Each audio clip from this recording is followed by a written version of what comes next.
How's it going, boys? In today's video, I'm going to be reviewing over this tier list for all-star renovations I made.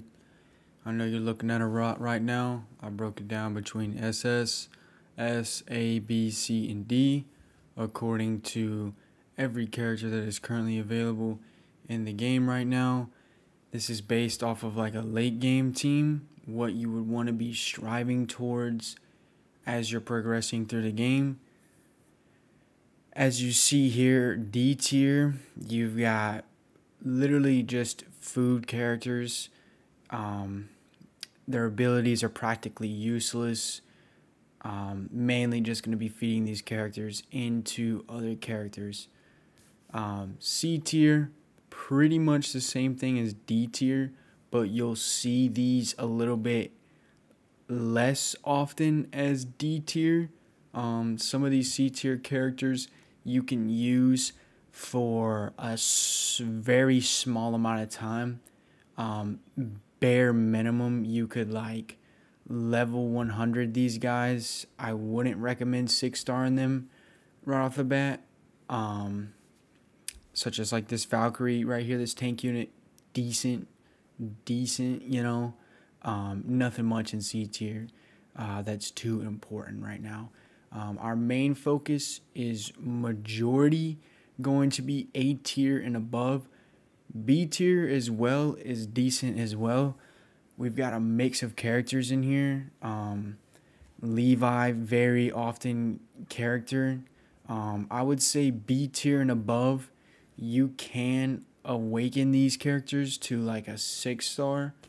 As far as fully investing into B tier characters, as you see here, there's not really much potential when it comes to building like a late game team. So I wouldn't really sweat too much about these characters either. And if you're wondering how I sort of based this tier list based off of my personal experience of this game and what I've heard from conversations I've had, is there's sort of like familiar abilities I've seen in other games and sort of like team builds that I don't want to dive in too deep on right now. But you've got warriors that are boosting other warriors. You've got bleeds that are boosting other bleeds and prioritizing bleeds. And you've got curse, which is like cash money. So I'll just leave it at that. If you know what I'm talking about, you know what I'm talking about. But yeah, B tier, you've got characters like Levi, you know, Kakashi. Nobody really too crazy in here. Tanjiro, he's a really cool character. A tier, it starts to get a lot more interesting and a lot more complex because, believe it or not, some of these characters have the same abilities, but some of them are better.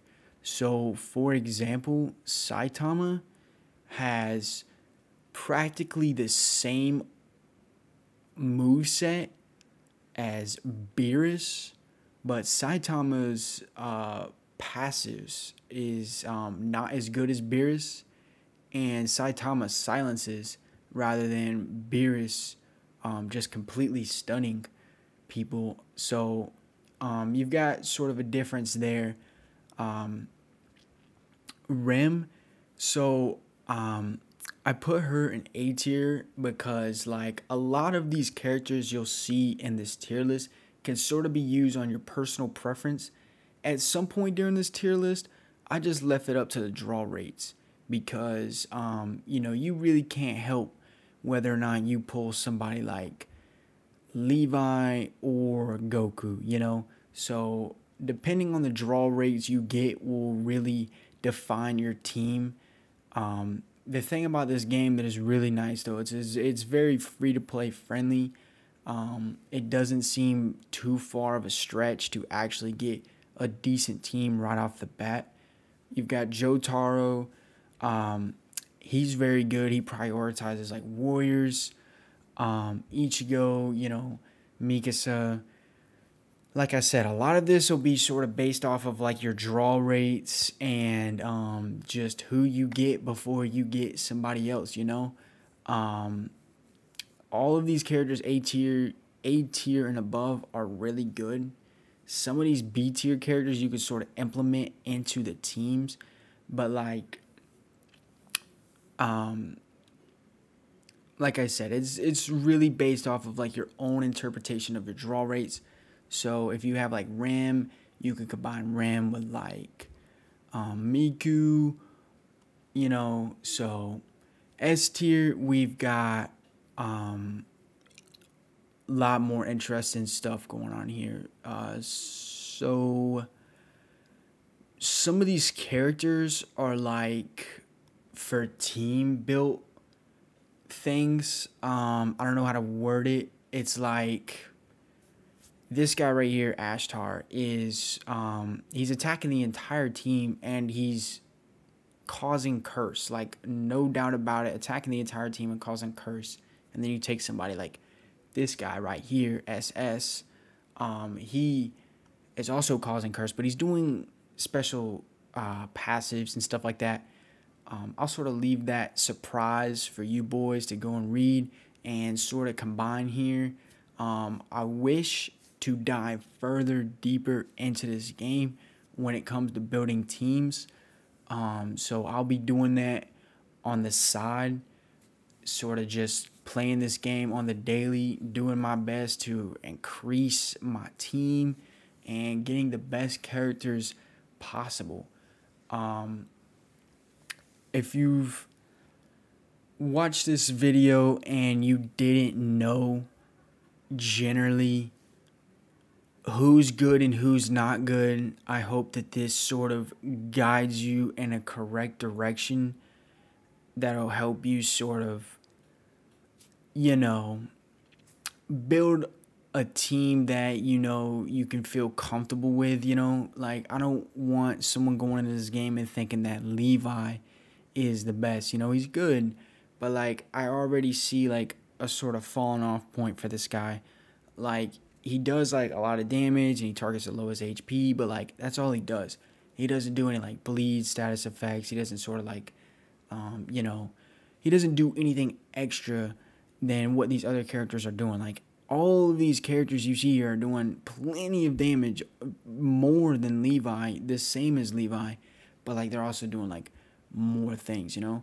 Tanjiro as well, pretty interesting character right there. He like attacks the entire team, has a chance to bind the entire team. I'd have to say Tsunade too, just a random character here I'll pick out. She's a support character, like believe it or not. Like these characters are like very you know, developer based, as I guess I could say. Like I feel like the developers might have some favorites. I could believe Goku definitely being one of the best. I think that goes without saying.